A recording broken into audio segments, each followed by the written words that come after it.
para penasihat hukum pengacara ini sudah berusaha untuk mendampingi dengan baik, mengantarkan ini. Kita doakan semoga apa yang dilakukan mereka ini berhasil dan ditanggapin dengan yang sepadan ya.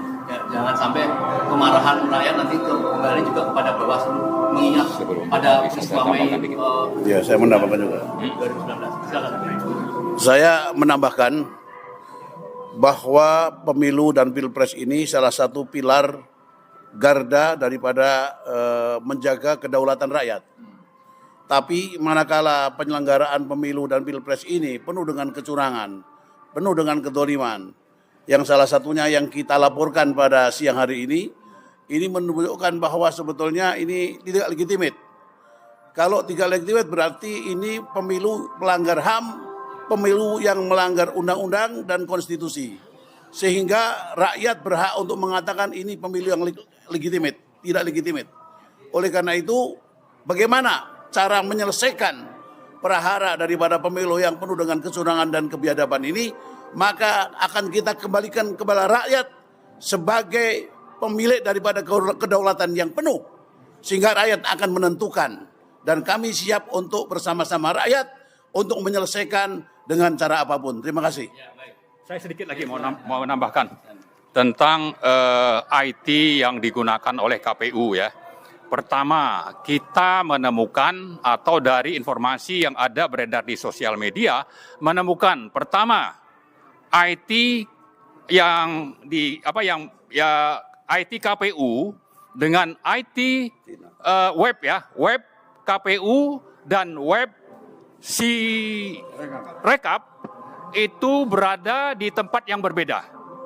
Itu yang pertama. Yang kedua, web KPU dan web Sirekap itu menggunakan layanan cloud yang ada di Prancis dan di Cina. Yang ketiga, bahwa dengan menempatkan ini di luar negeri melibatkan Cina misalnya atau Alibaba, maka yang ketiga yang kita perlu catat adalah ini sangat tidak stabil dan rawan intruder, rawan intervensi, dan karena itu yang keempat kami meragukan niat baik dari KPU dan pemerintah. Kenapa sampai melibatkan Cina dan Alibaba untuk melakukan hal-hal yang seharusnya ini dipusatkan di satu tempat di Indonesia.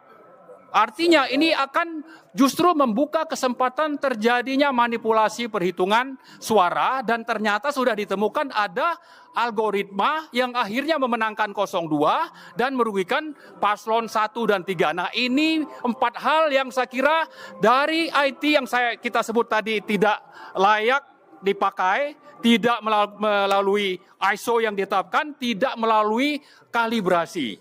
Karena itulah poin yang sangat penting yang akan kami gugat sebagai gugatan pidana yang harus di follow up, dan kalau perlu nanti, bukan kalau perlu, kita menuntut supaya DPR membentuk angket untuk dilakukannya penyidikan dan akhirnya nanti ujungnya kita berharap ada pemakzulan kepada Joko Widodo. Baik. Terima kasih.